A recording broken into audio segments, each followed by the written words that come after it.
Welcome to the podcast, Dreamy Cappuccino, where stories, musings, and memoirs fill your cup with inspiration. Get your headphones on, find your favorite chair, and close your eyes.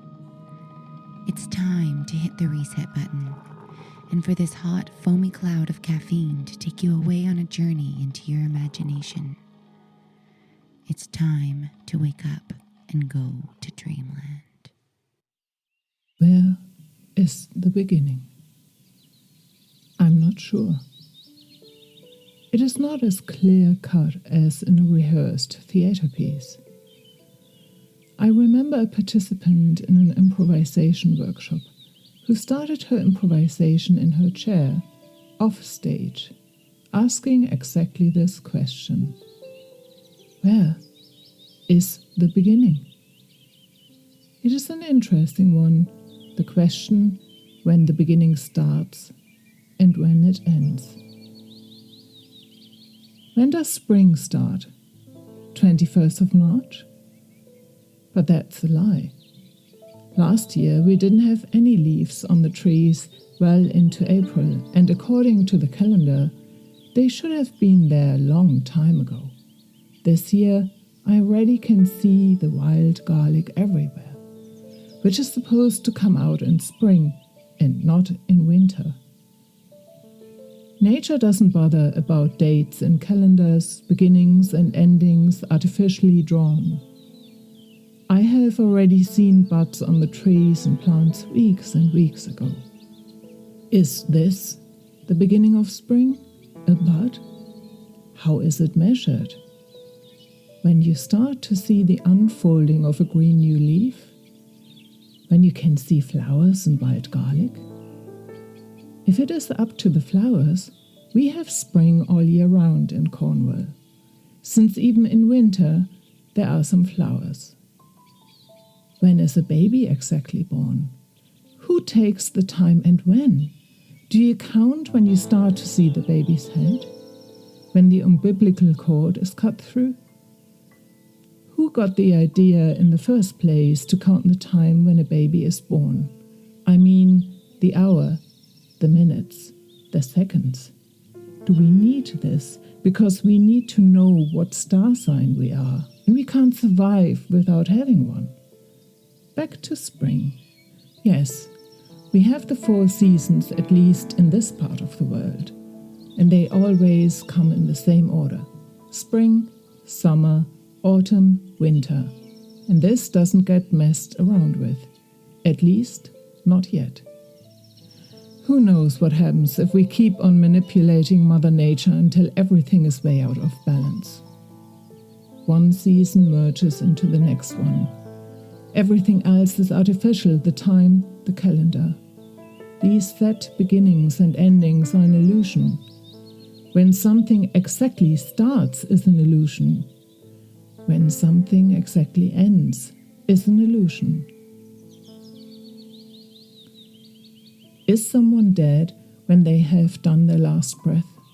Or are they still here, but aren't breathing anymore? This can be argued indefinitely, especially when near-death experiences are taken into account.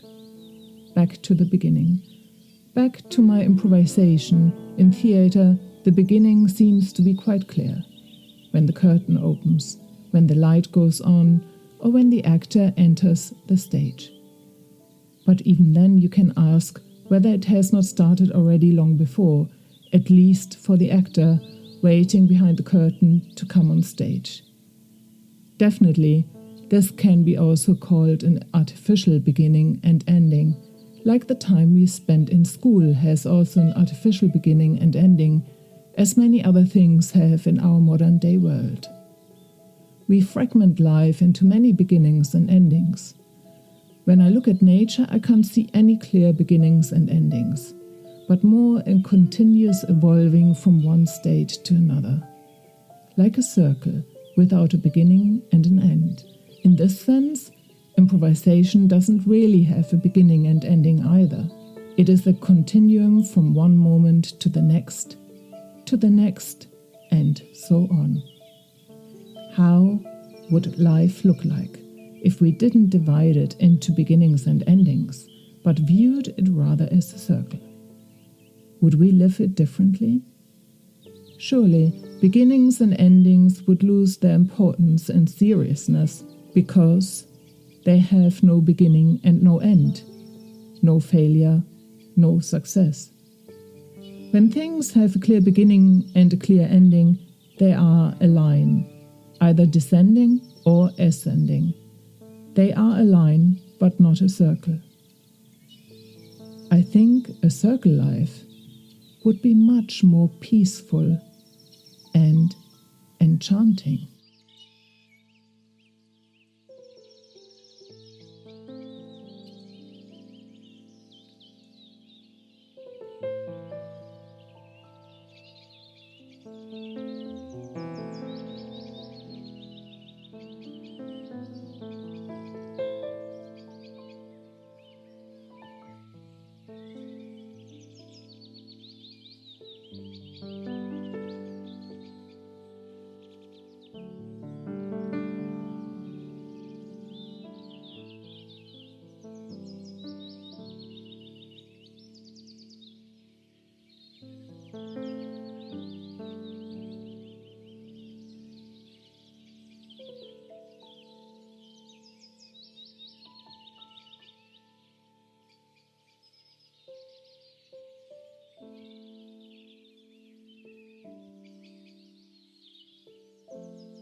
Thank you for listening to this episode of Dreamy Cappuccino. All stories are written and narrated by Anya Kirsten, with music composed by Chelsea Edwardson. To learn more about their work and creative opportunities, check out the info on the podcast channel and be sure to subscribe.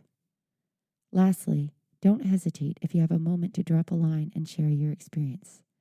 See you soon when it's time for another Dreamy Cappuccino.